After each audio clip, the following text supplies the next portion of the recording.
Olá, vamos começar a interativa de hoje no programa. Vamos conversar sobre as principais dúvidas em relação ao divórcio. Um momento muito difícil, seja para homens e para as mulheres. A gente fala também sobre pensão alimentícia e pensão para o ex-cônjuge. Nossa entrevistada é Jane Milanês, advogada. E como envelhecer bem? Sabe qual a expectativa de vida do brasileiro? Ela tem aumentado a cada ano e nós precisamos estar preparados para chegar aos 60, aos 70 com uma vida bastante qualidade, né? A gente conversa com Ana Maria, que é especialista em gerontologia, tirando várias dúvidas e também conversamos sobre como é possível envelhecer da melhor forma. E a gente também vai conferir uma exposição com muitos artesãos e artesãs paraibanos que está aí podendo ser visitada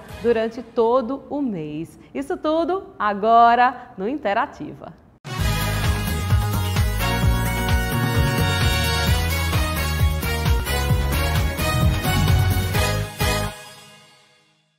Olá, vamos começar então a interativa de hoje. Obrigada pela sua companhia. Como é que está o seu dia? Vamos juntos agora. Olha, a decisão de separar, do casal se separar, nem sempre é fácil. Uma decisão muito difícil, conversada. Às vezes sim, às vezes não. Envolve uma grande carga emocional e também as dificuldades de se entender os direitos e os deveres de cada parte. Há um especialista que pode auxiliar muito nessa hora, que é o advogado.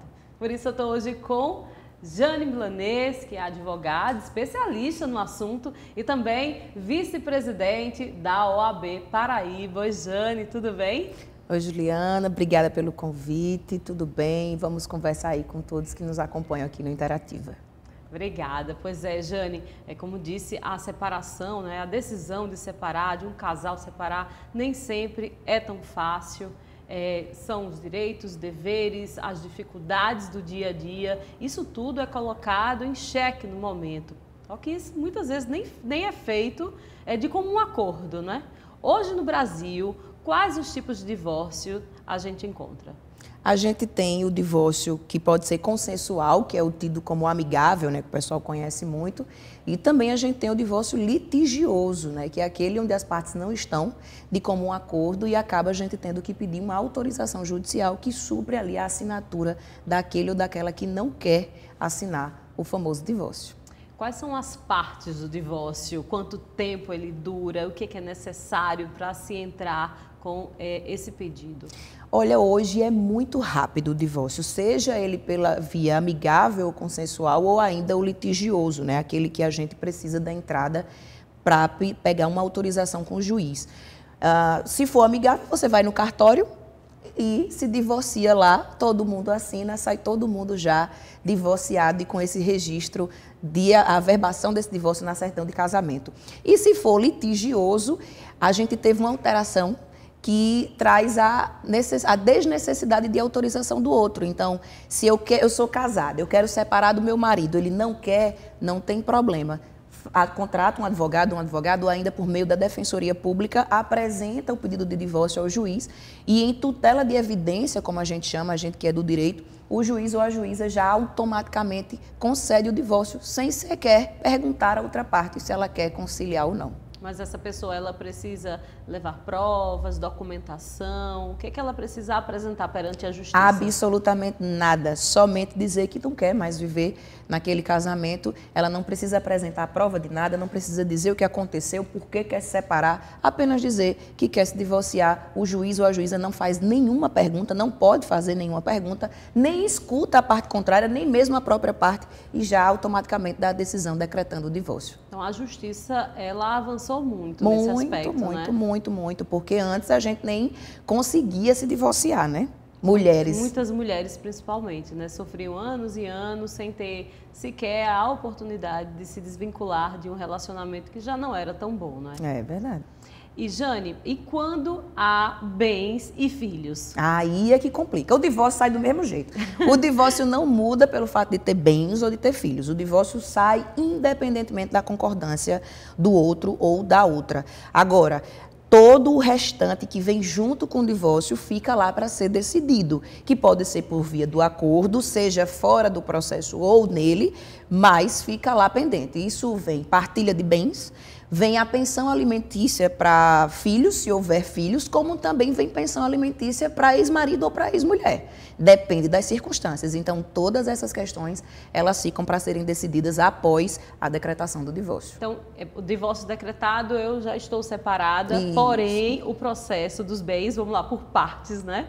No processo dos bens, então, ainda se demora e prossegue. Prossegue, e normalmente. Como é que a justiça, ela encara a decisão da divisão dos bens? Como esse cálculo ele é feito? O cálculo ele é complexo, mas ele também é muito simples. O que vai definir se é complexo ou se é simples é como as partes se comportam.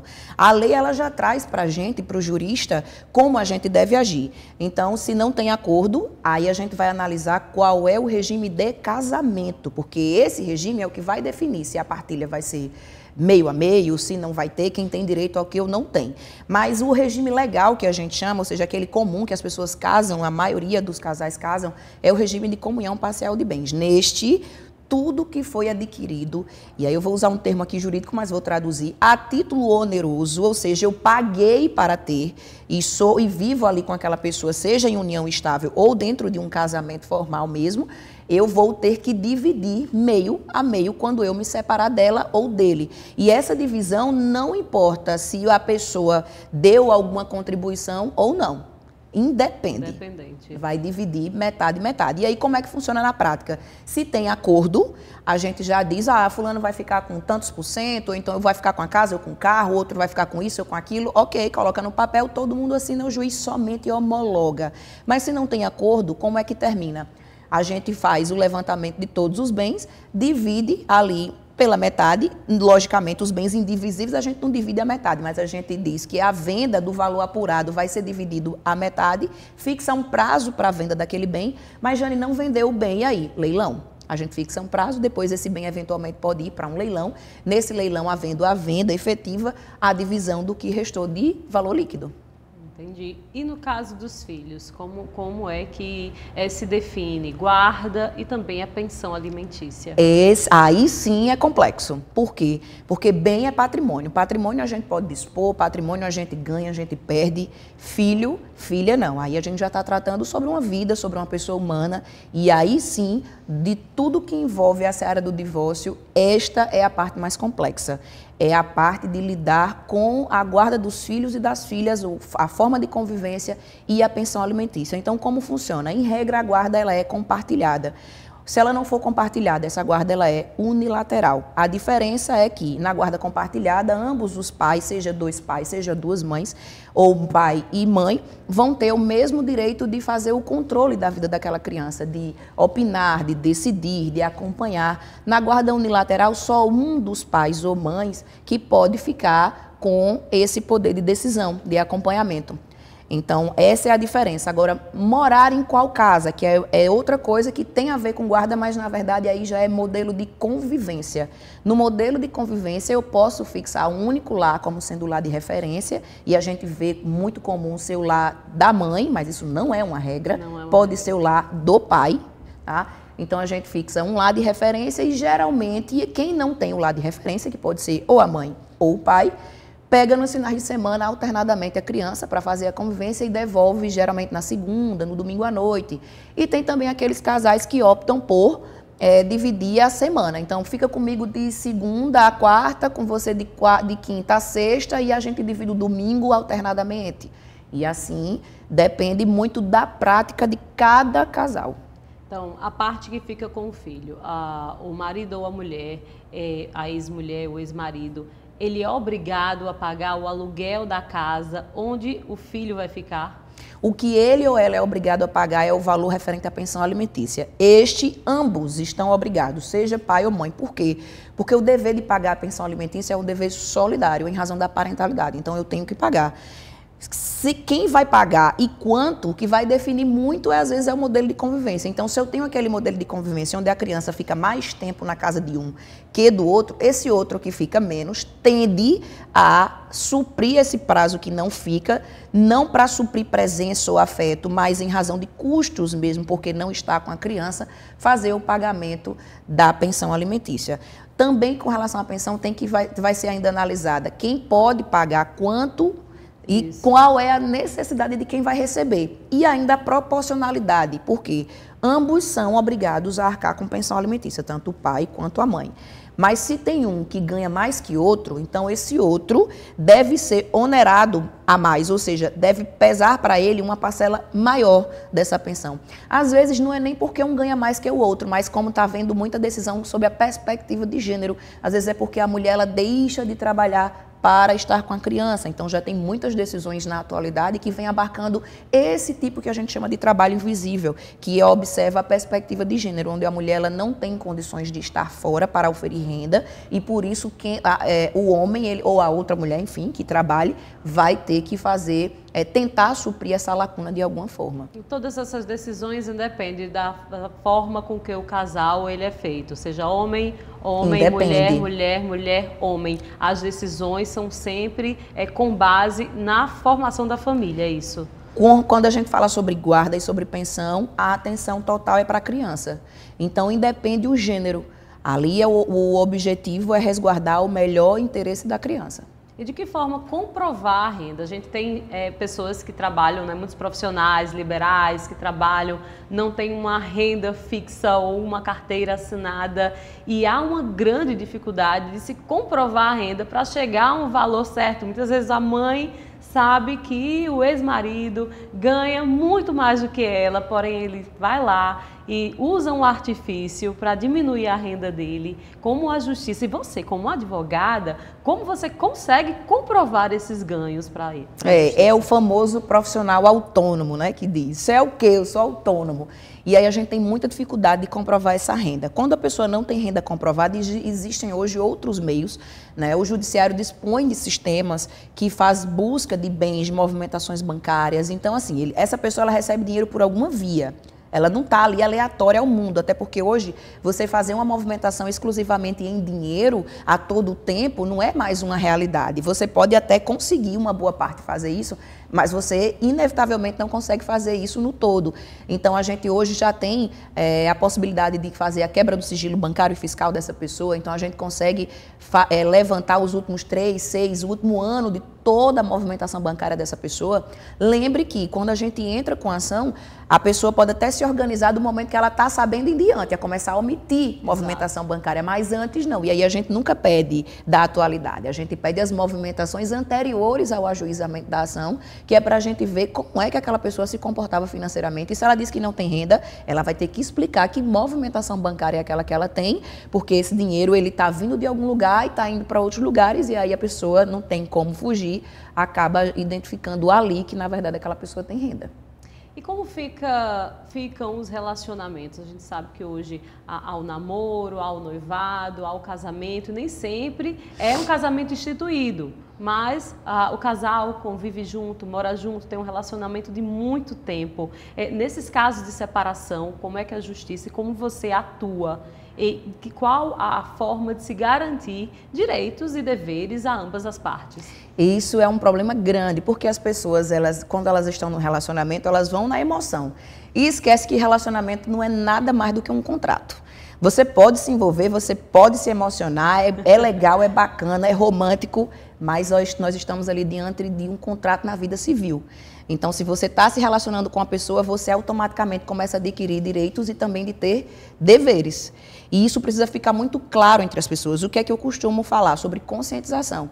Vai se relacionar com alguém, veja se a pessoa tem maturidade suficiente para dialogar de forma muito aberta sobre quais são as intenções dela, que você também se sinta à vontade para dizer quais são as suas intenções. Por quê? Porque ali, no eventual término, que tem mais chance do que para o todo sempre amém, né? No eventual término, as partes estão muito bem esclarecidas. Então, a gente conversava há pouco aqui, hoje já tem a possibilidade de você fazer um contrato de namoro, dizer, olha, a gente tá junto, a gente se gosta, mas é só. A gente não está aqui com a intenção de constituir família, que é um dos principais requisitos para ser reconhecido o quê?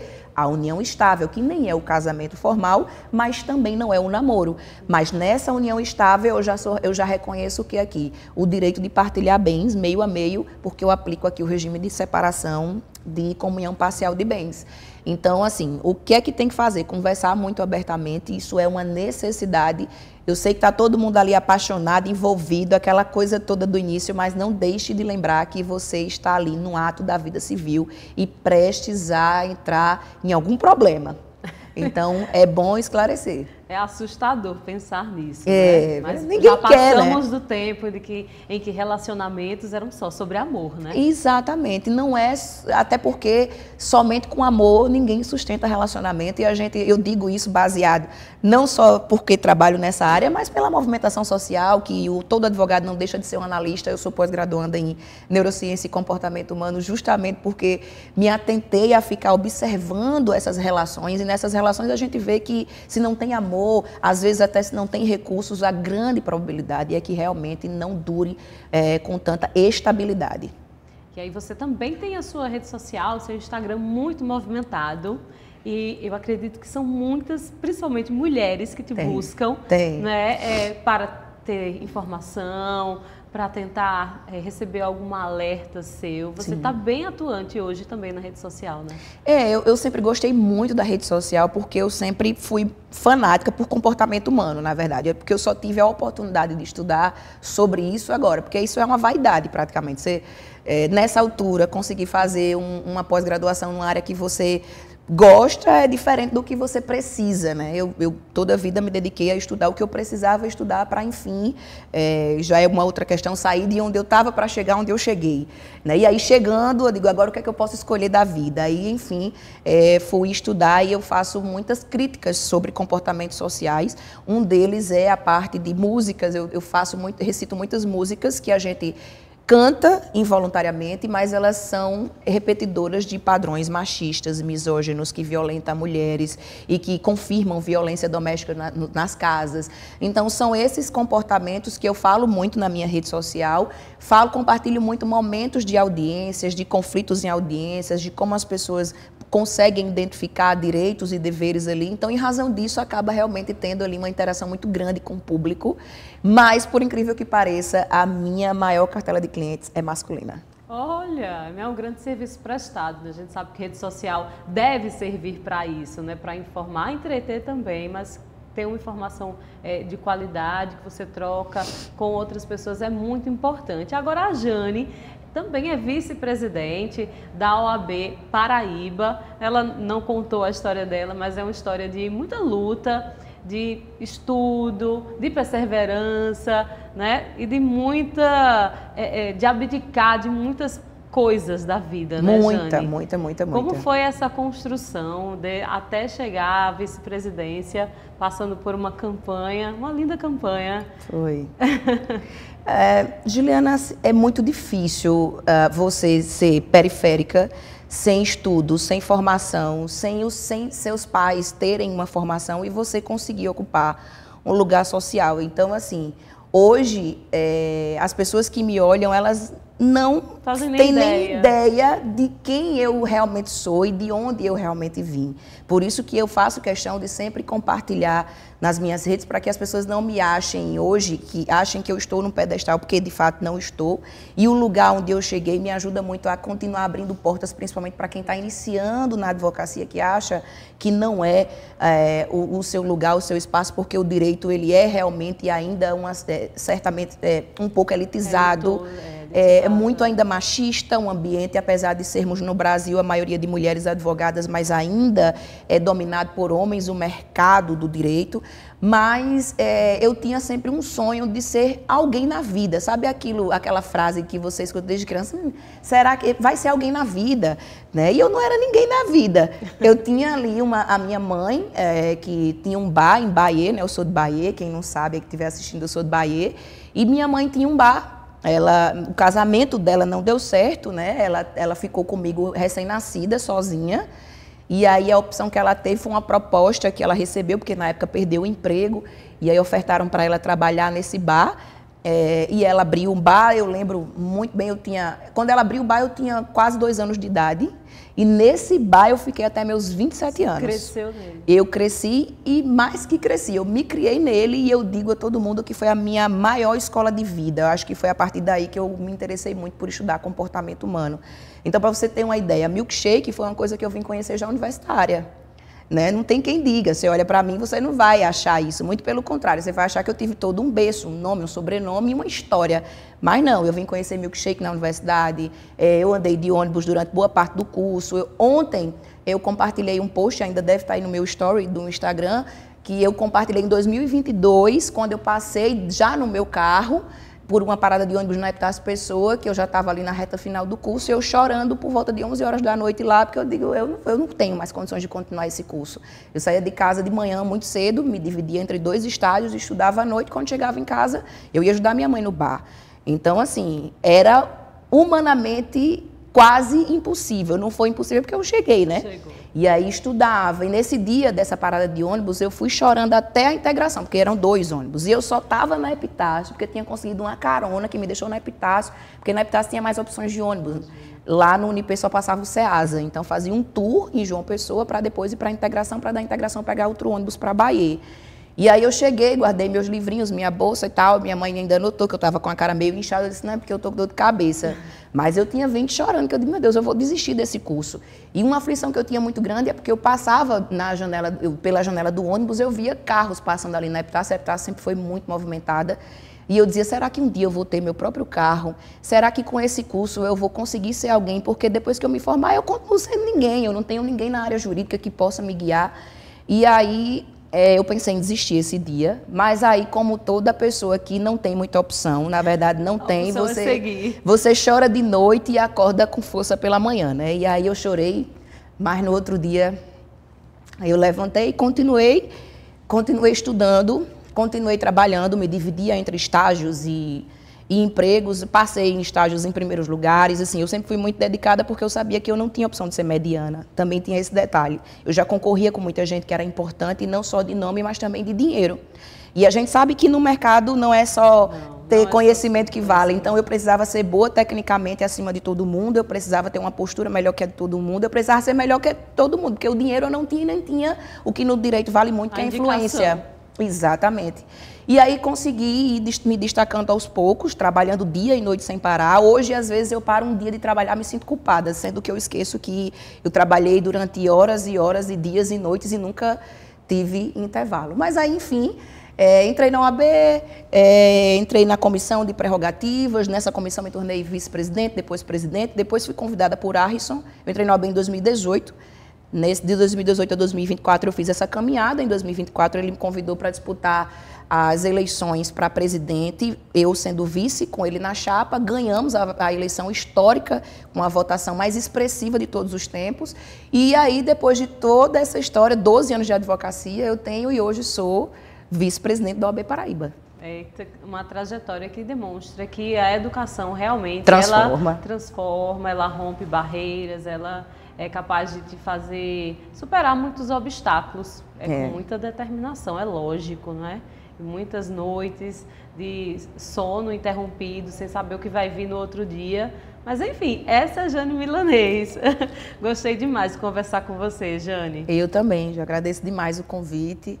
Eu espero que quem esteja acompanhando a gente tanto se informe sobre esse momento de relacionamento, mas também se inspire, principalmente quem está começando na vida e não é sobre idade, independente do projeto que você está começando, mas que você tenha a força para somente continue, não espere o que vai acontecer amanhã, você só continua por hoje e aí o amanhã, quem sabe, você recebe. Passa dia após dia e eu te desejo muita sorte, acompanhei sua campanha, uma campanha muito bonita e fico muito feliz de ver uma mulher, né, de tanta presença, né, de tanta força, estando onde você está. Obrigada, obrigada mesmo. Vamos para um rápido intervalo, já já a gente volta com mais Interativa.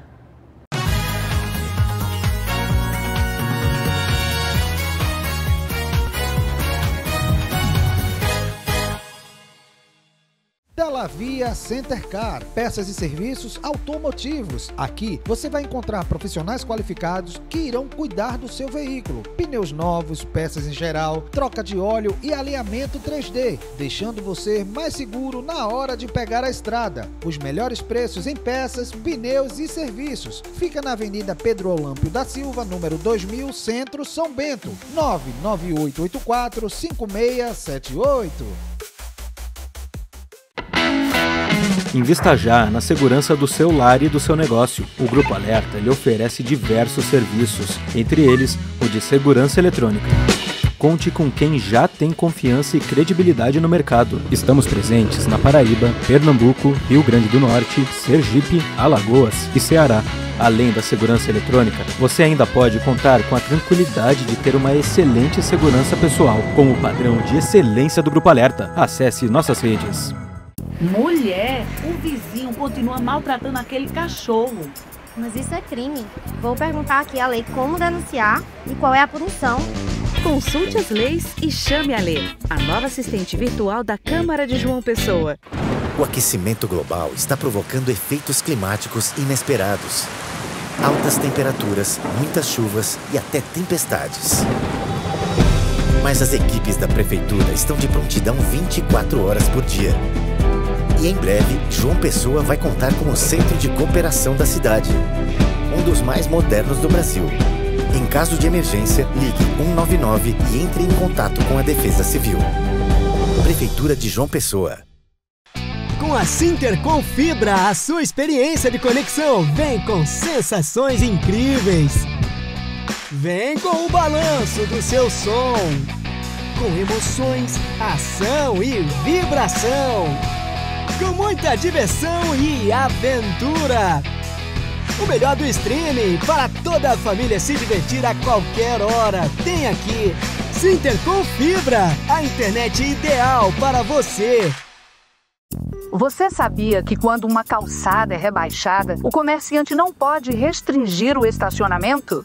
Aí, gostei. Vou perguntar à lei como é que eu exijo esse direito. Consulte as leis e chame a Lê, a nova assistente virtual da Câmara de João Pessoa. Sua voz promove o desenvolvimento. Sua voz alimenta a esperança. Sua voz indica os caminhos para um futuro cada vez melhor. Orçamento Democrático Estadual. Participe, debata e contribua. Semeando ideias, a Paraíba acolhe frutos. Confira os locais e datas das reuniões na sua região. Orçamento Democrático Estadual. Sua voz, nosso futuro. Governo da Paraíba.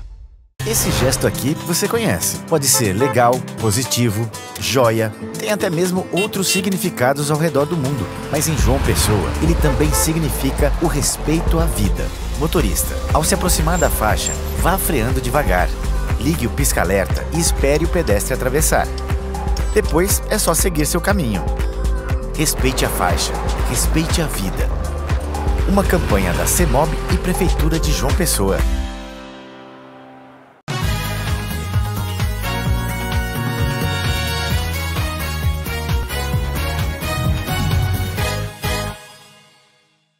O Brasil já deixou de ser um país de jovens faz algum tempo. Algumas mudanças no comportamento da população, que muitos casais decidiram não ter tantos filhos. A expectativa de vida do brasileiro também aumentou.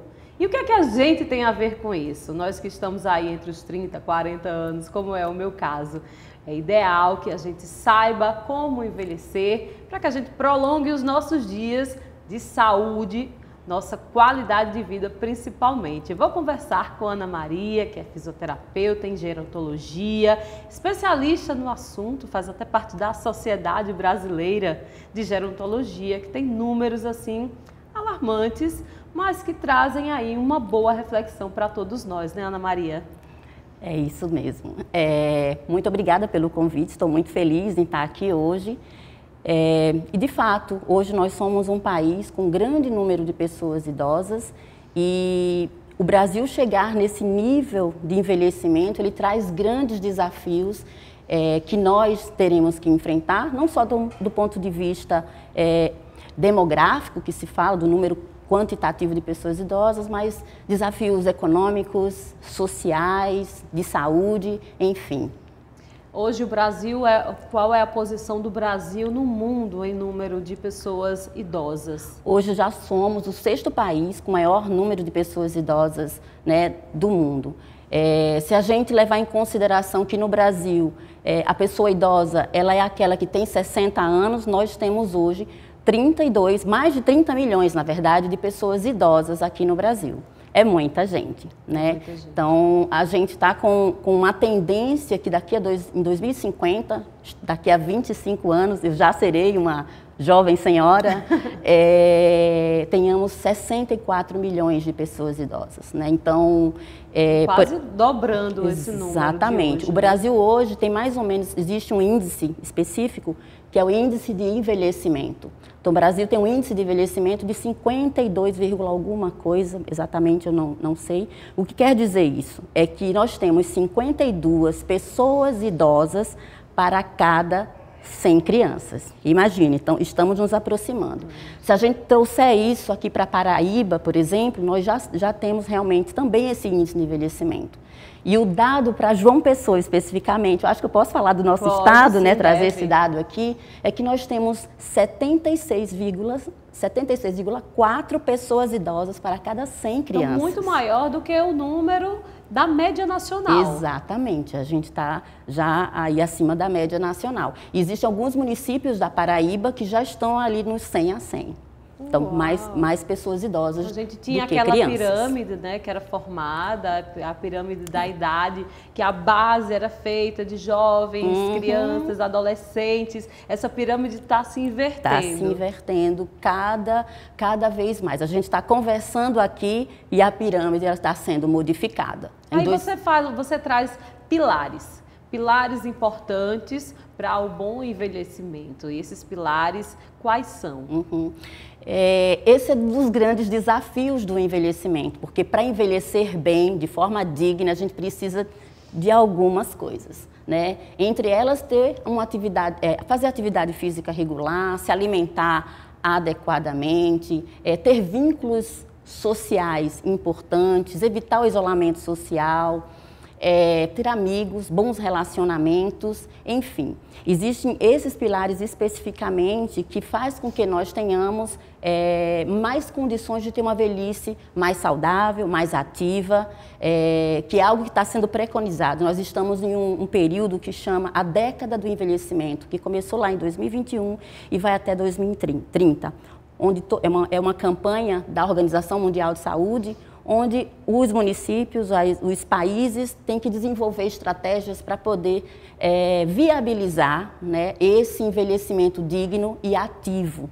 Então, nessa década, os governos precisam fazer ações para oferecer a oportunidade das pessoas terem uma velhice mais saudável, porque o fato é que a expectativa de vida aumentou, nós estamos vivendo mais, mas a qualidade desse envelhecimento ainda não é a adequada. Então, é necessário que nós tenhamos também uma oportunidade também de envelhecer bem. Queremos viver mais, mas queremos viver com qualidade. E o Brasil, ele tem que ser comprometido nessa função? A gente fala do Brasil dos governos, né? O federal, os estaduais e os municípios. O governo hoje, ele tem o entendimento de que é necessário toda essa estrutura para que a nossa população ela possa evoluir e envelhecer com saúde?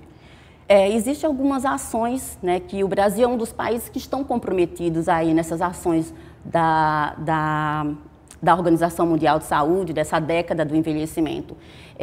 Eu faço parte hoje do Conselho Municipal dos Direitos da Pessoa Idosa, e estou lá como representante da Sociedade Brasileira de Geriatria e Gerontologia, que é uma sociedade forte, onde é a união de geriatras e de pessoas que estudam o envelhecimento. E nós da Paraíba estamos aqui também trazendo para o nosso município nas ações para contribuir com a construção de políticas públicas realmente eficazes, que sejam voltadas para a população, para o coletivo, para a gente melhorar essa qualidade de vida. Porque o envelhecimento no Brasil, um país que ele é desigual, né? Então, para se envelhecer bem, precisa de várias questões econômicas, sociais. Então, tem havido algumas ações e a gente observa. Existem vários desafios com relação às pessoas idosas que têm um poder aquisitivo mais baixo. Hoje eu estive numa unidade de saúde e vi todas as questões dos desafios de perto. Então, quando você conversa com essas pessoas, nas rodas de conversa que eu tenho como representante da SBGG lá no Conselho Municipal, a gente tem muito uma posição de escuta. E essa escuta, a gente entende quais são os grandes desafios do envelhecimento no Brasil por conta dessa desigualdade. A Europa, ela primeiro ficou rica e depois ela envelheceu. A Itália, por exemplo, é um dos países com maior número de pessoas idosas, é o país com maior número de pessoas idosas da Europa. Mas a Itália primeiro ficou rica e depois envelheceu. E o que está acontecendo conosco é que nós estamos envelhecendo, mas ainda somos um país extremamente desigual. Infelizmente. E agora, trazendo a conversa para dentro de um consultório, com quantos anos eu devo pensar na minha velhice? Eu conversando com uma geriatra aqui da Paraíba, porque eu já sou uma 50 a mais, e eu fiz qual é o melhor momento de você buscar um geriatra, porque eu, como sou fisioterapeuta em gerontologia, eu sempre, quando encontro uma pessoa idosa que está sendo atendida por mim ou alguém da minha equipe, eu pergunto se está sendo acompanhada pelo geriatra. Eu acho importante, ela falou, se você já quer gerenciar o seu envelhecimento, sim, você pode iniciar com 50 anos, buscar um geriatra.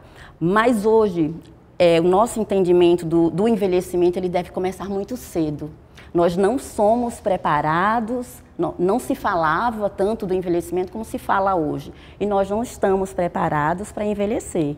Então, é preciso que converse desde cedo e que você tome ações e atitudes desde cedo para que você pense no envelhecimento saudável. Se fala muito hoje em atividade física e se fala assim, eu tenho que ter uma reserva muscular. E de fato, se você se cuida na sua juventude, e nunca é tarde, tá? Eu estou falando aqui na juventude, mas nunca é tarde para começar uma atividade física regular, para você se alimentar melhor, para você sair de situações ou ambientes mais tóxicos emocionalmente, enfim, nunca é tarde. Mas se você inicia isso muito mais cedo, essa consciência de que você vai envelhecer um dia, né? Então, você vai ter um envelhecimento muito melhor, né? Mais ativo, mais funcional, mais saudável. A gente tem muitos casos de idosos que se acidentam em casa, é uma realidade cada vez mais comum. E depois desse acidente, né, perdem completamente a qualidade de vida, a independência que tanto pesa para eles depois. São pessoas saudáveis, de repente são acometidas de alguma situação e perdem a independência completamente. Isso é uma realidade que você tem trabalhado? Sim, você está falando das quedas, né? Isso. As quedas, ela é um problema de saúde pública mundial. Todos os países que envelheceram, que estão lá no topo do envelhecimento, eles têm esse problema com relação às quedas na população idosa. 1 a cada 3 pessoas com 65 anos ou mais vai ter caído pelo menos uma vez ao ano. Então, e essa quantidade, essa frequência dessas quedas, ela vai aumentando à medida que você vai envelhecendo. Não quer dizer que queda seja algo normal da idade, mas porque eu e você podemos cair. Né? Mas essa probabilidade, essas chances de cair, ela aumenta à medida que você envelhece, porque o corpo, o nosso controle postural, ele vai modificando, a parte muscular, a questão cognitiva, vai tendo algumas mudanças, a gente vai ficando um pouco mais lento, que são modificações que a gente chama normais, naturais do envelhecimento, e que fazem com que a gente tenha mais chances de também sofrer um evento como esse. Então, as quedas realmente é um problema real, e eu estava conversando sobre isso também com uma colega, que é necessário que tenhamos campanhas voltadas. Eu vejo muito pouco. Por exemplo, se você fizer um levantamento, às vezes o Hospital de Trauma ou o Trauminha, eles colocam, esse mês teve 3.000 internações ou atendimentos pós-queda nos hospitais. É real que é um número exorbitante que a gente nem tem muitos dados epidemiológicos, mas que é preciso que se tome uma atitude preventiva, porque quando acontecem as quedas, uma pessoa idosa, que a gente chama que é robusta, ativa, saudável, ela se transforma numa pessoa idosa frágil e dependente da família. E isso gera custos pesados no sistema de saúde, seja público ou privado, e um impacto muito pesado também na própria família, porque vai ter que cuidar agora de uma pessoa idosa que era ativa e ela se transformou numa pessoa idosa mais dependente, necessitando de ajudas. Isso tem custos para quem cuida, não só do ponto de vista financeiro, mas também custos de sobrecarga emocional. As pessoas que cuidam, os cuidadores hoje sofrem com uma sobrecarga emocional muito forte quando se tem que cuidar de uma pessoa idosa com qualquer outra condição, a doença de Alzheimer, já que a gente também está no mês de conscientização sobre a doença de Alzheimer, que é prevenível, que a gente pode lançar mão de algumas questões também para se prevenir. E as pessoas que cuidam, elas realmente estão impactadas do ponto de vista emocional nessas situações. De fato. E nesse aspecto é preciso se moldar a casa, o lar onde se vive, é preciso se fazer um trabalho de acompanhamento, digamos, com o fisioterapeuta, para melhorar a questão do equilíbrio, para melhorar a massa muscular, para que se tenha mais possibilidade de se andar, se caminhar, né? Ter mais saúde em geral. Exatamente. Eu sempre falo, às vezes, eu tenho as minhas redes sociais que eu falo sobre esse assunto, e uma das chamadas que eu faço é, ao menor sinal de dificuldade, se você observa que o seu familiar idoso está com dificuldade de sentar, levantar de uma cadeira, se ele já anda querendo segurar nas paredes, é algum alerta, né? Esse paciente, essa pessoa, ela tem mais risco de sofrer quedas. Então, é interessante que a gente atue de forma precoce. Então, eu sempre falo na prevenção. Então, o fisioterapeuta, em gerontologia, ele trabalha muito com essa questão preventiva. Mas existem os casos que nós somos procurados quando a pessoa idosa já sofreu uma queda. Então, fraturou o fêmur, que é uma das fraturas que pode causar muita incapacidade. E aí a gente entra com os nossos recursos para reabilitar e fazer com que essa pessoa se torne mais funcional, ou mais funcional possível. Muitas pessoas idosas, dependendo da sua saúde prévia, elas conseguem voltar a andar e voltar à sua funcionalidade. Mas dependendo da saúde prévia, também tem mais dificuldade de a gente conseguir fazer com que ela retorne às suas atividades antes da queda. Então, o mais importante é que a gente faça essa prevenção, sabe? E a gente está entrando agora na Semana do Idoso, é isso? Isso. Dia 1º de outubro, né, o dia mundial da pessoa idosa, e no dia 25 o Conselho Municipal vai ter uma campanha lá na Lagoa, já com a abertura da Semana da Pessoa Idosa, para a gente falar e alertar sobre várias questões, além também de ser um momento de socialização e festivo, que também gera essa socialização, esse contato, que é tão importante, que é um dos pilares para se envelhecer bem, é você se socializar, evitar o isolamento social. A pandemia trouxe isso aí, o quanto que as pessoas adoeceram fisicamente e mentalmente em decorrência do isolamento social. Ana, muito obrigada por sua presença aqui. Deixa a sua rede social para as pessoas te acompanharem e saberem mais do seu trabalho. Obrigada. Eu que agradeço, foi muito bom. É sempre muito bom falar sobre fisioterapia em gerontologia e sobre a gerontologia, que eu acho que é um tema extremamente relevante. As minhas redes sociais, eu tenho a Gerontocare Fisioterapia Domiciliar, que é a minha empresa, onde eu presto serviço de fisioterapia especializada para pessoas 60 a mais. Eu tenho uma pequena equipe que eu coordeno. E também tenho a Gerontocare Cursos, porque como eu tenho uma grande missão, que eu acho uma grande missão, que é disseminar a gerontologia para que as pessoas entendam que existem especialistas ou pessoas que trabalham especificamente com a gerontologia com o objetivo de melhorar a qualidade de vida das pessoas. Então, a Gerontocare Cursos, eu ofereço cursos de capacitação para fisioterapeutas que se interessem pela gerontologia, para que a gente possa, afinal de contas, eu serei em 2050 uma jovem senhora, e se eu precisar de um fisioterapeuta, eu vou querer um fisioterapeuta bem capacitado dentro da gerontologia. Muito obrigada, Ana. E você que está aí do outro lado, olha, se cuida para você chegar bem. Eu mesma quero chegar aos 80 anos jogando vôlei, sem dúvidas. Vamos para um rápido intervalo, já a gente volta com mais Interativa.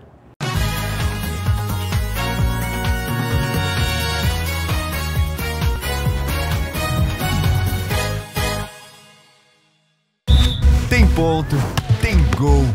tem emoção e o calor da nossa gente. Paraíba World Beach Games, terra do sol e dos jogos de praia. De 1º de setembro a 9 de novembro, João Pessoa recebe o maior evento esportivo de praia do Brasil. Campeonato Nacional de Beach Soccer, Jogos Universitários Brasileiros de Praia, Rei e Rainha do Mar, circuitos mundiais de vôlei e handebol de praia e muito mais. Traga a sua torcida. Governo da Paraíba.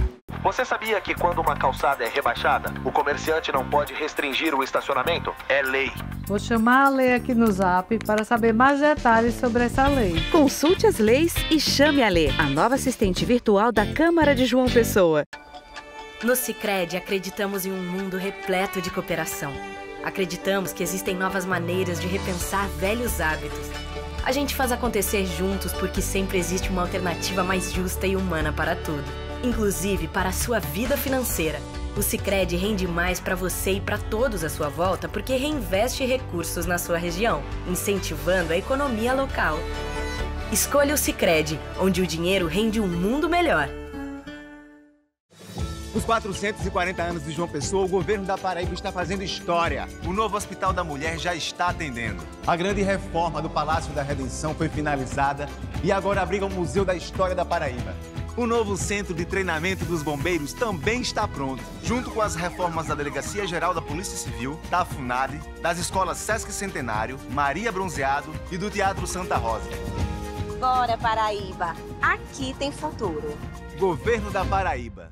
João Pessoa tá com tudo. Tá investindo mais de R$1 bilhão em infraestrutura. Tá com 1.000 ruas entregues, 200 quilômetros de asfalto novinho e obras no binário do Unip e nas avenidas Rui Carneiro e Hilton Souto Maior.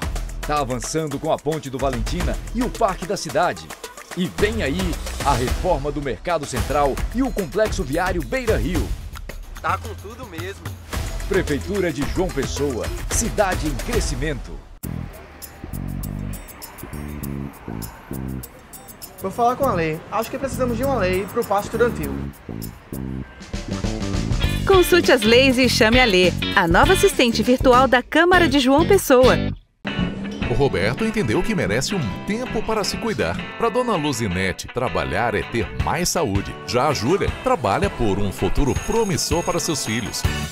E o SESI Paraíba trabalha por todos eles, Robertos, Luzinetes, Júlias e todos os trabalhadores da indústria, do litoral ao sertão, levando saúde, bem-estar, educação e cultura para quem sonha com um futuro e faz acontecer. SESI Paraíba, cuidando de quem trabalha, fortalecendo o futuro. A Prefeitura de Lucena segue avançando com obras que mudam realidades e melhoram a vida da nossa população. Por meio do nosso programa de infraestrutura, diversas ruas estão recebendo serviços de pavimentação. Uma conquista que garante mais segurança, mobilidade e dignidade para os moradores. O que antes era lama e poeira, agora é mais qualidade de vida, chegando à porta de cada cidadão. Com compromisso e responsabilidade, seguimos trabalhando para uma Lucena mais acessível, bonita e preparada para o futuro. Porque aqui o trabalho não para.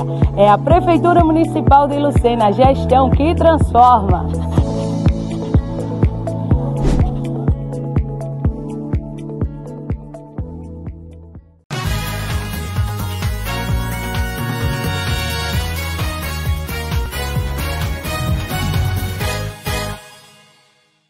E a gente já voltou com Interativa, uma construtora aqui de João Pessoa inovou, formando em uma casa uma exposição aberta ao público para trazer palco aos nossos artesãos e artesãs paraibanos. Você quer saber um pouco mais sobre essa exposição que traz aí o nosso artesanato, valoriza o nosso povo? Eu fui lá para conferir, vê só.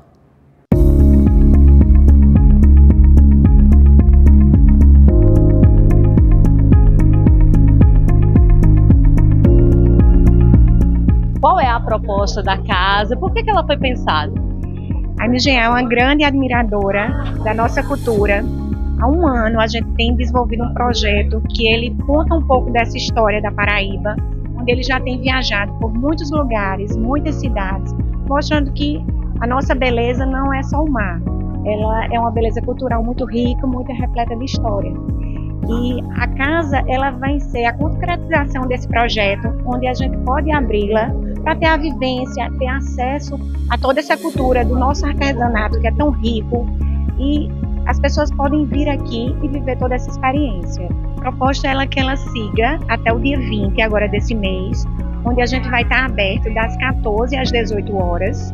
E as pessoas podem vir aqui, a gente tem um fluxo muito grande, a gente está na beira-mar do Cabo Branco, muita gente passando, então as pessoas podem vir aqui, visitar, conhecer as peças.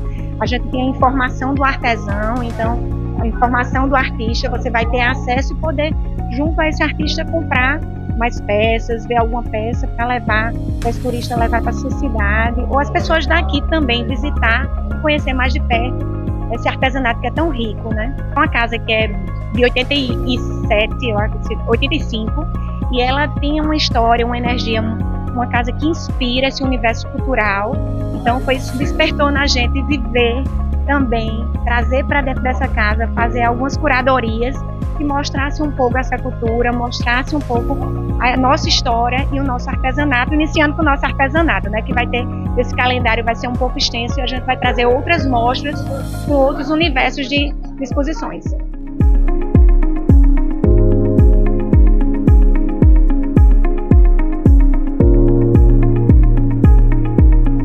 Muitas lembranças, foi em 85 que eu concluí essa casa, no final do ano de 85, porque eu tinha alugado uma casa aqui em João Pessoa e tinha um amigo de Campina Grande e tinha um compromisso de entregar até o dia 31 de dezembro, e assim eu fiz, ainda com alguma coisa por terminar, mas já passei a residir temporariamente aqui, né? Eu moro mesmo em Campina Grande.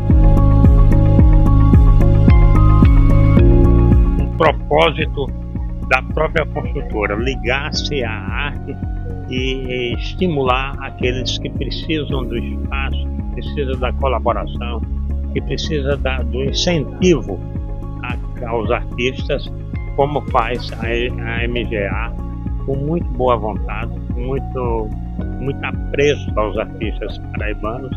Ela faz esses eventos periodicamente, para alegrar a todos.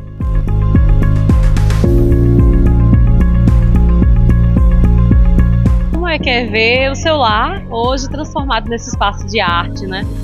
É uma coisa muito boa, porque aqui existe um saudosismo na casa. Quando o pessoal da MGA entrou aqui para conversar, e eu achei uma delicadeza muito grande perguntar das memórias, das coisas que eu me lembrava que aconteceram aqui, momentos especiais. Obviamente a gente primeiro lembra dos momentos em família, da intimidade, né? Porque aqui é um lugar que abraçava a família inteira.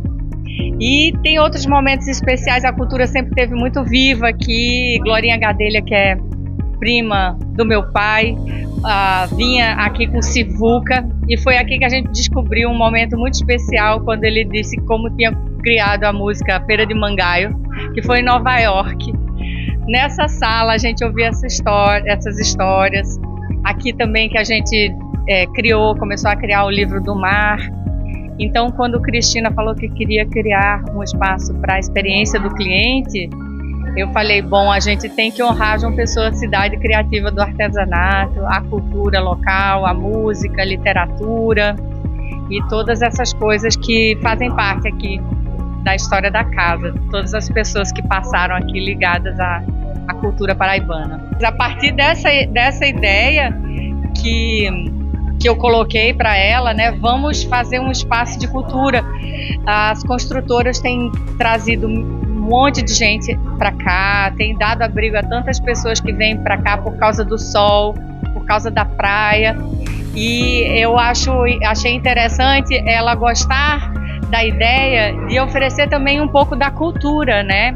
Existe todo esse movimento de resgate do centro histórico no momento onde a gente está buscando a identidade paraibana numa sociedade híbrida, com gente de todos os lugares do país, de todos os lugares do estado, procurar embrulhar isso, né, e dar uma identidade aqui para João Pessoa, que é catalisadora de toda a produção de arte popular da Paraíba.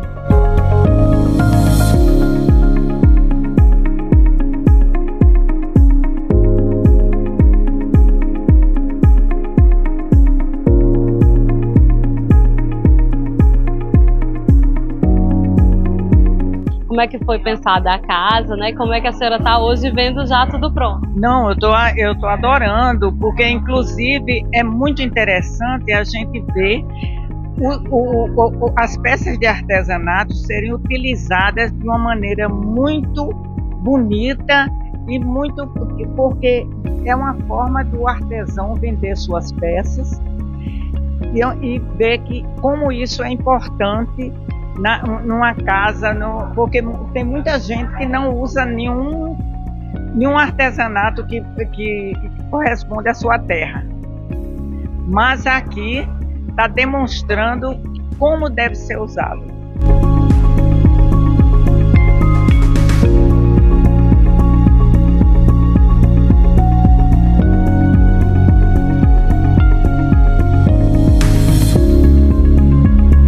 Boa noite a todos. Olha, sinceramente, é uma ideia de Cristina maravilhosa de abrir essa casa à beira-mar, uma casa moderna, uma casa sofisticada, de grande valor artístico, arquitetônico da casa, receber peças de artistas, os artistas nativos da Paraíba, os artesãos de raiz, como a gente chama.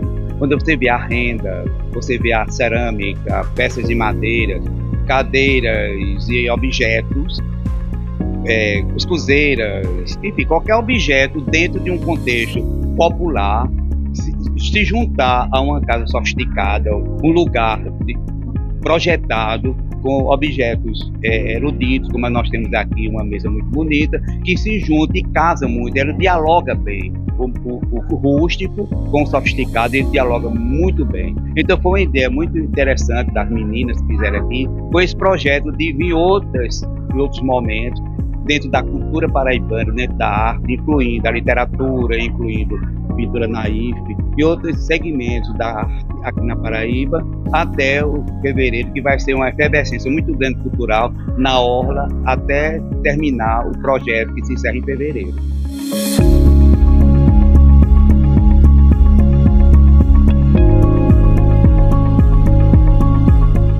Tá aí, se você estiver passando pelo Cabo Branco, pela orla, dá uma paradinha e já confere essa exposição que tem como foco mostrar o trabalho do nosso artesanato paraibano, evidenciando os nossos artesãos, as nossas artesãs. Se você gostar de alguma peça, já entre em contato, né, com a pessoa que fabricou e já leva para você. É muito importante também que uma construtora tenha uma iniciativa como essa para fortalecer cada vez mais o trabalho do nosso povo e da nossa gente. Eu espero que você tenha gostado. Eu também espero que você tenha gostado do nosso bate-papo aqui hoje no Interativa, né? Um programa cheio de informação, de novidade, tudo para você que está aí do outro lado. Olha só, acompanha nosso trabalho também no nosso YouTube, nosso Instagram, Sistema Norte de Comunicação, toda a programação está lá, completinha para você acompanhar. Muitos programas, todos produzidos e feitos para você que está aí do outro lado, tá bom? Um beijo grande e até semana que vem. Tchau, tchau!